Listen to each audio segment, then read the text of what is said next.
We are now at Casa Batlló, one of the brightest example of Catalan modernism. This house was commissioned by the rich family Battlò to Gaudí and was built between 1904 and 1906, modifying the facade of the previous building and adding 2 floors.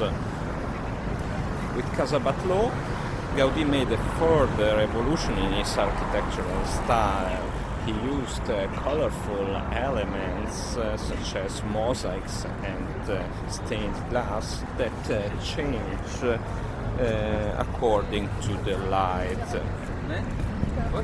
The corrugated roof instead is covered with scales and has the appearance of a dragon without a head and the tail.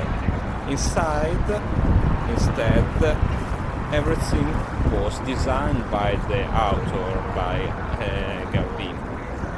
The interesting thing is that all what he earned with his building was used for the Sagrada Familia, the greatest work of Dalí ever handed, as you know.